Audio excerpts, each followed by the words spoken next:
CERT team is important to the community because after a disaster, there's times when the fire department or other emergency people are overwhelmed.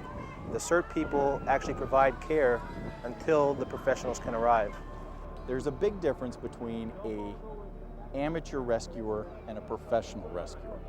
An amateur rescuer will think with their heart, where a professional rescuer is supposed to think with their brain. A bit of training, a little bit of education, a little bit of preparation, you can minimize casualties and in some cases even completely avoid them. You need to take care of yourself. That's the #1 rule. Take care of yourself and your buddy after a disaster. They just need to know to expect the unexpected.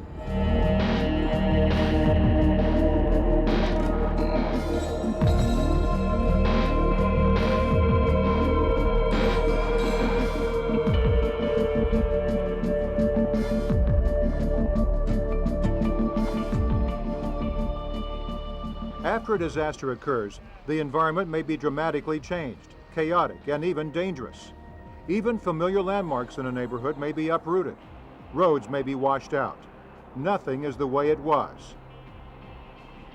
The disaster itself, whether it's an earthquake or a hurricane or a flood or something like that, the event is an ongoing. The event itself may stop, but the danger period doesn't. And very frequently, the hours right after a disaster are as dangerous as the disaster itself. Disasters tend to destabilize the environment, and that makes familiar areas unfamiliar. So it's wise to proceed through the debris of a disaster sort of like someone walking through rattlesnakes, slowly and carefully. I've seen devastation, total devastation. I've seen moderate damage. I've seen minor damage. That's why what we try to do is we try to teach people basics that can be applied no matter what the system or what the problem is. But as powerful and devastating as disasters can be, experts now know that many injuries and deaths occur after a disaster has happened, as inexperienced volunteers rush to help out. After a disaster, one thing that's always surprised me was, to a certain degree, people's lack of respect for Mother Nature and what she can do out there. After pretty much some type of natural disaster, things just aren't how they appeared before the disaster, and there are ways that people could get injured out there, whether it's drownings or electrocutions because of down power lines. So you really have to respect Mother Nature both before and after disasters. The CERT program is a wonderful educational opportunity, but it's also an opportunity for us in the emergency services to make sure not only we know what people can do, but that also people know what they can't do. And in rescue operations, there's a high percentage of people who get hurt or killed trying to help others. And so, like firefighters and other first responders, CERT volunteers need to focus on safety with every task they're involved with. Safety must be a priority. CERT members' safety is of the utmost importance. We want them to be safe if they're going to go out there. We don't want them risking their lives. We want them to be able to help people safely and not get injured and certainly not get killed in doing their job. We want to show them how to do it in the safest manner so they can come back and be okay after it's all over.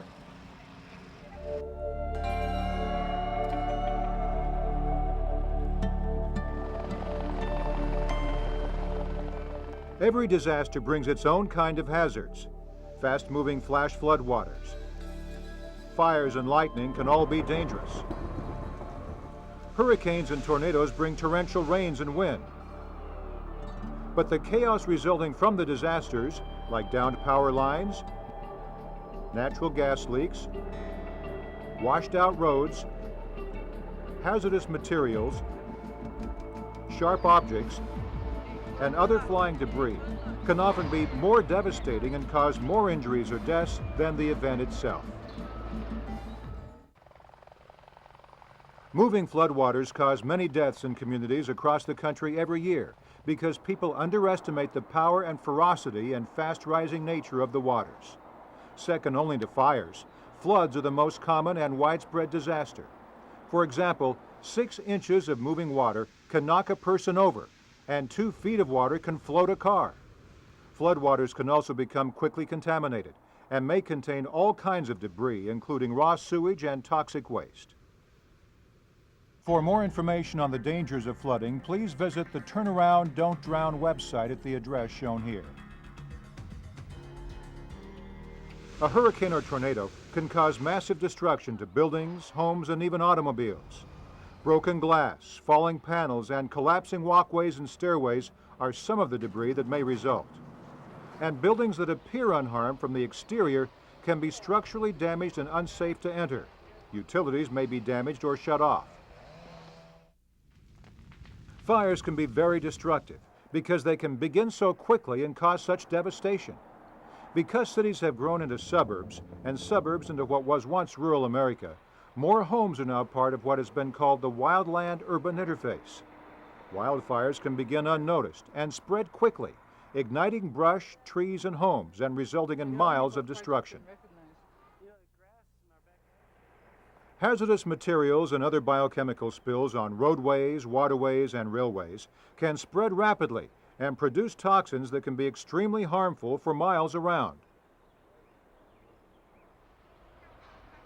Debris of all kinds is probably the #1 hazard in a disaster area. Some debris is very visible, but falling debris from structures is also common.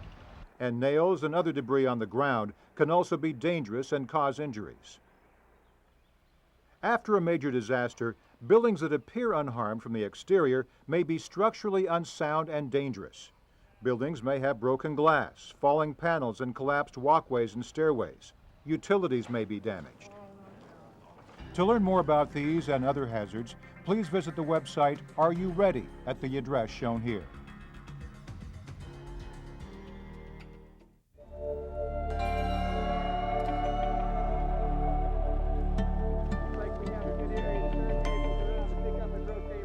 Over the years, experts have learned that wearing the right kind of gear in a disaster area is essential for safety. CERT members should wear their protective gear for safety in the after-disaster environment. The gear includes a helmet, goggles, mask, gloves, reflective vest, and light. CERT workers are encouraged to wear work gloves to protect their hands from debris. CERT workers should also wear rubber gloves under their work gloves to protect themselves from contamination by fluids. By using this double gloving technique, CERT workers will be able to help the injured by simply removing their work gloves. CERT volunteers are also encouraged to purchase a pair of hard-toed work boots. Experts say it's important people wear all of their gear all of the time when they are working in a disaster area. It's important to wear the right gear and keep it together. People tend to wear pieces of gear. They partial ensembles. They don't want to wear the whole thing. Unfortunately, when you get out there and you cut your head open, then you realize you should have had your helmet on. Although some volunteers may be shy about wearing the gear at first, CERT's leaders have noted that most people will become accustomed to wearing it. It's important that they are comfortable because they're going to be in their gear if during a disaster for long periods of time. They're going to have to be able to work in it. So initially they're a little hesitant and unfamiliar with their gear. By the end of our course and any CERT course, they're very comfortable with working with the helmets and the gloves and the masks and things like that. CERT volunteers may also want to add to the standard equipment. Bring your backpack or go kit with you when you leave your house or apartment. And also bring 2 bottles of water and any prescription medicine you take.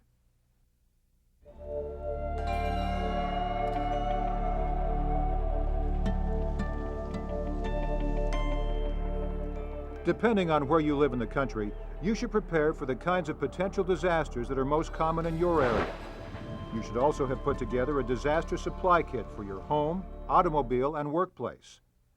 The disaster supply kit should include water, food, medical supplies, first aid supplies, important documents, and other basic supplies.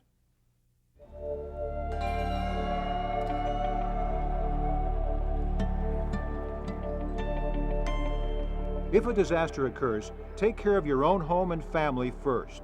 See what damage has been done to your home or apartment. And make sure everyone is safe before you venture out into your neighborhood and community. When you come out of your house, you keep track of your own family members. It's not a good time to let the dog and the kids loose. You keep everybody where they're at until you find out what you're dealing with, and you proceed carefully. Too many people go out and start sightseeing, or they're overcome by the awesomeness of the event, and they wind up becoming victims.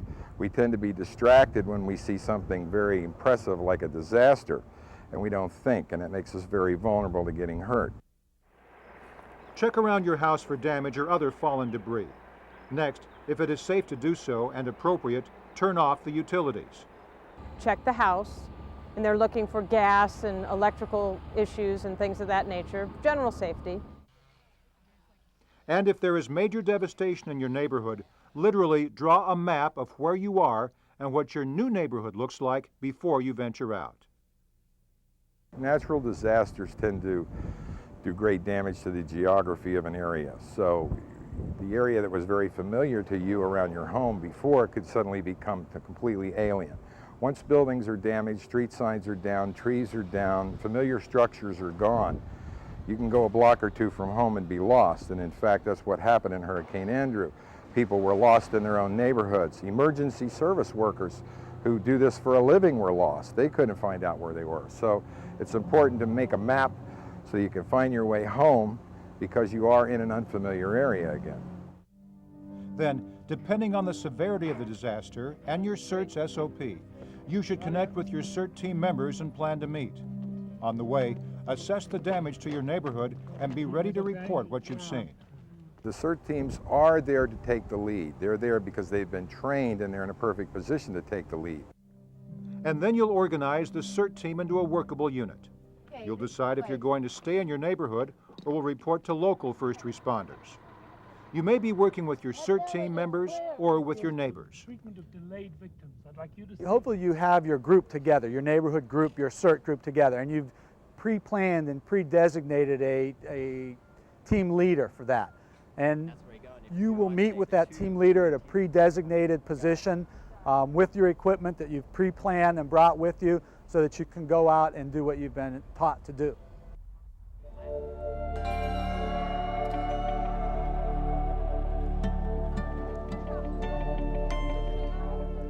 There is no one formula for how a CERT team will organize itself or work together.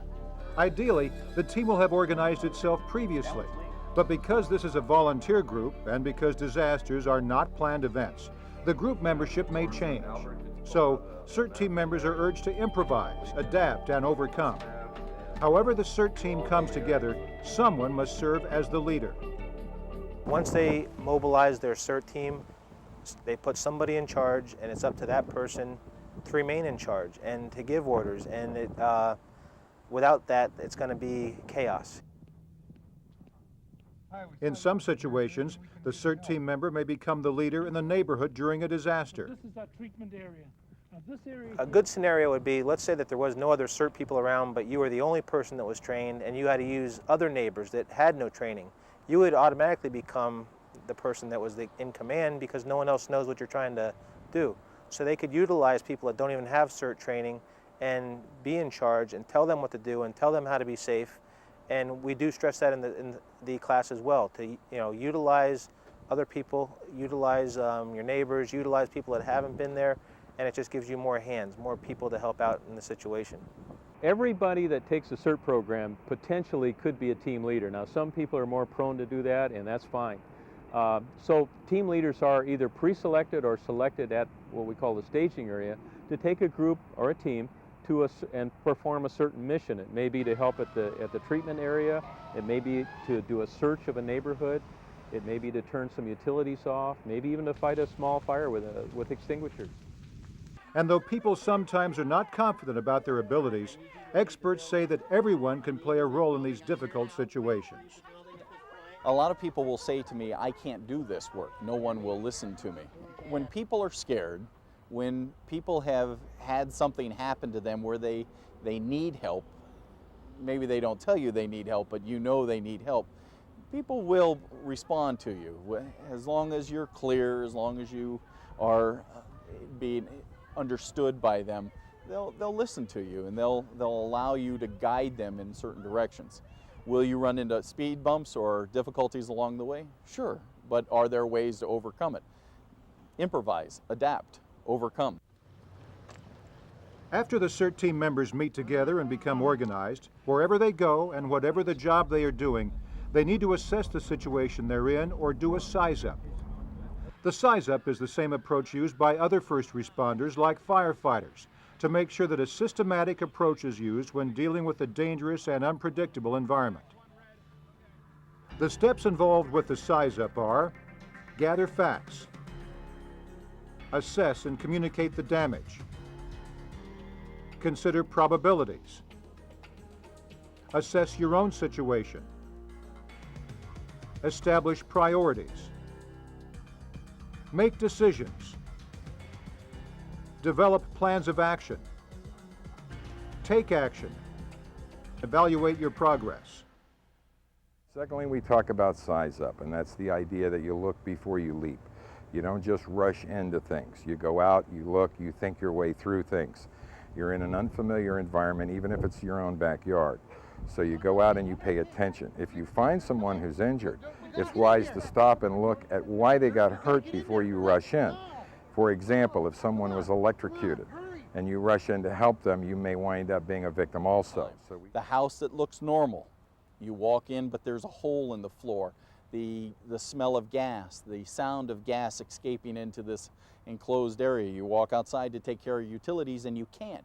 This is a hazard. Back away, put some tape up there, keep other people from that. There are always hazards to be alert.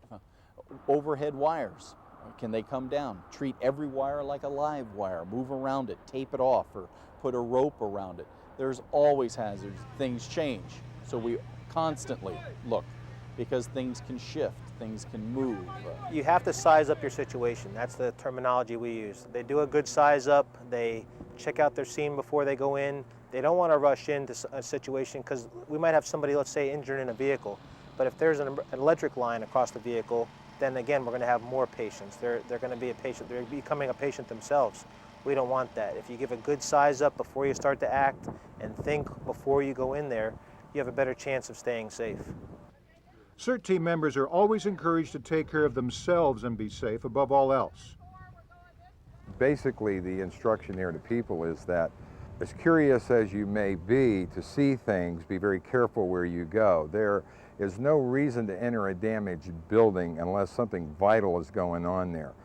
Light damaged buildings should be entered very carefully. Heavy damaged buildings should be avoided at all costs because of the danger involved there. There needs to be a reason why you stick your neck out. There are situations like with electricity. People tend to believe that when the power is off from a disaster, it's off everywhere. We fail to understand that it is the power company's mission to keep power on, not keep power off. So many systems are developed in the grid systems to keep the power running. Well, these can work against us when power goes out, so we have to assume all lines are charged. There are many electrocutions after disaster situations, and so that's a big problem for us. Seasoned first responders always work with a buddy, and CERT team members are also strongly urged to follow this safety practice. And we teach the buddy system, so you always want to have at least one other person there. And really that's for accountability issues. If God forbid you and I are working and we're searching a building and I go in by myself or we go in together and something happens, there's no way that anyone will know that we need help. And it's really accountability and safety, because we don't want to become part of the problem, we want to be part of the solution.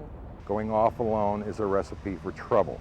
So we advocate the use of the buddy system, always being with somebody so that if something happens, somebody can go for help. Two pairs of eyes are always better than one. One person sees something that the other person doesn't see. The buddy system has always been there. We use it. Everyone should use it.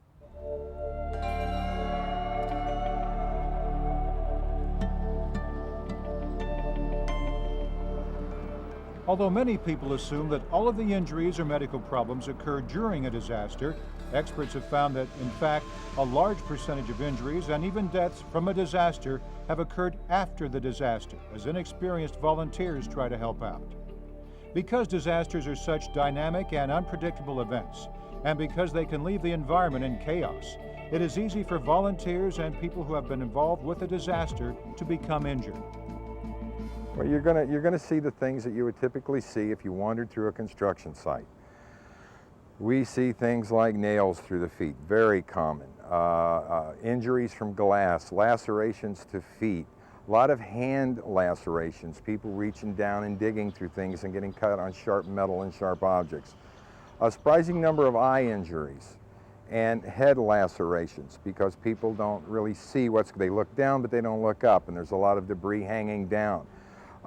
We see a fair amount of injuries from power tools that people try to use that they're not used to. Chainsaws and cutting devices that they've never used before. They pull it out, and they borrow it from a neighbor, they're going to cut up their tree, and the next thing you know, we've got another injury. And you couple that with people often doing a lot of drinking at the same time afterwards, and you've got kind of all the combinations you need there for definitely to have a disaster, a second disaster as it were. In a disaster, you could see everything from a patient with multiple fractures, abrasions, lacerations, and they can vary from minor abrasions to grotesque deformities. We see a lot of fractures after a disaster, and those can be simple fractures with just a little bit of deformity to the extremity or the bone to actual bone ends protruding out of the skin. Major lacerations, as I said, people work with a lot of tools. We see a lot of injuries. Digits may be cut off. Extremities may have severe lacerations. Those are probably some of the more grotesque injuries. Electrical injuries occur quite often, electrocutions, those types of things. And we see some of the minor ones, people stepping on nails, minor lacerations, cutting themselves, and those tend to be the majority of a lot of the things we see. As a CERT volunteer, safety is your #1 priority. To protect yourself from being injured, you should wear the right protective gear, work with your buddy, follow correct procedures for a size-up, and always be aware of what is going on around you. Realize that the post-disaster environment has many hazards, including debris on the ground and hanging overhead, airborne debris and dust that can get into eyes unprotected by goggles, sharp objects, live power lines, fallen tree limbs, contaminated water, and fires. You can also become injured from lifting heavy objects incorrectly or from bumping into overhead objects that have fallen. Respect your limits. Take frequent breaks. And stop working if you're too tired or exhausted or overstressed. And drink plenty of water to stay hydrated. And remember, all of your training's been designed to keep you safe so you can help others. Here are some injuries commonly occurring to workers in the post-disaster environment. Dehydration, heat stroke, punctures to the feet caused by nails or debris, eye injuries, back injuries, sprained ankles, other sprains, injuries caused by falling debris, cuts, lacerations, bruises, concussions, head injuries. As a CERT team member, you'll also give first aid or medical assistance to others who have been injured. Use the skills you've practiced during the CERT training sessions. You're going to do what you're trained to do, and we train you to deal with that. If it's bleeding, you understand the ways to control that bleeding. We teach you many different ways of bandaging injuries. We teach you how to deal with fractures and immobilize those fractures. You understand, and we talk about that because there are issues there with bloodborne pathogens, and we want you to protect yourself because ultimately you need to take care of yourself and your buddy.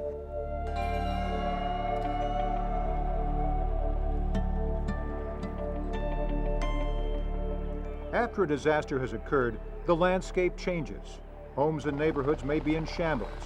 The normal landmarks in the neighborhood may be gone, and neighborhood animals may be homeless or traumatized. While neighbors and volunteers may want to take care of stray animals, experts issue a note of caution.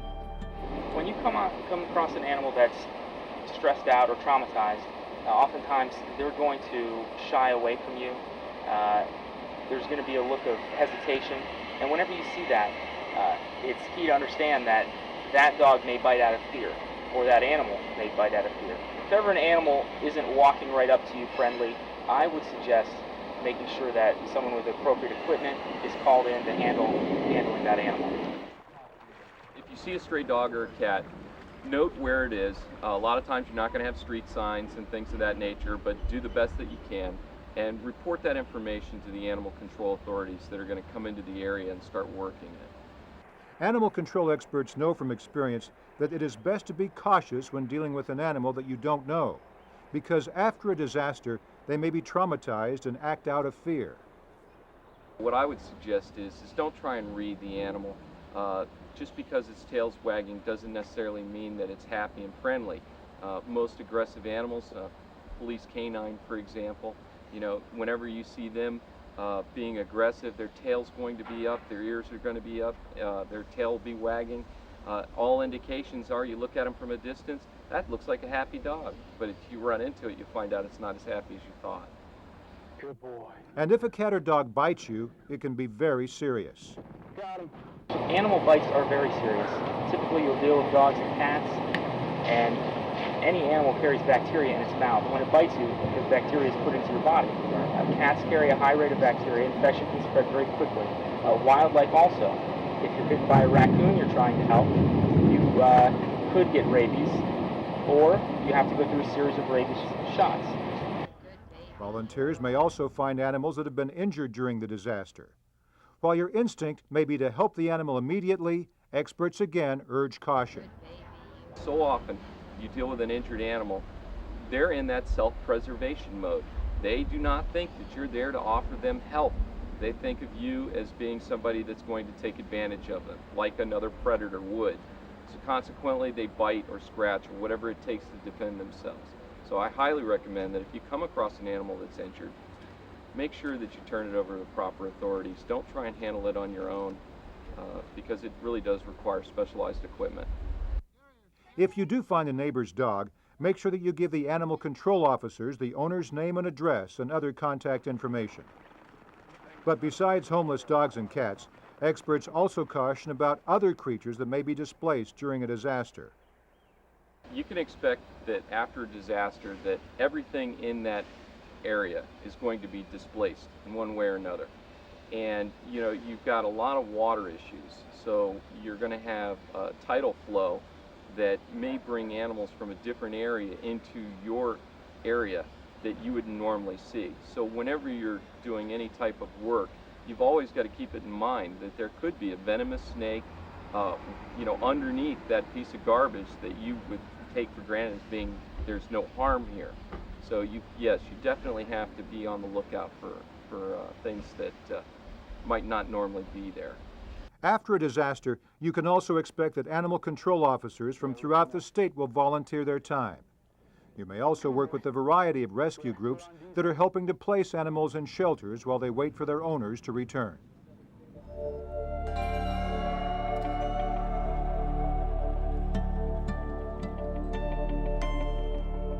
Disasters bring challenges to any community.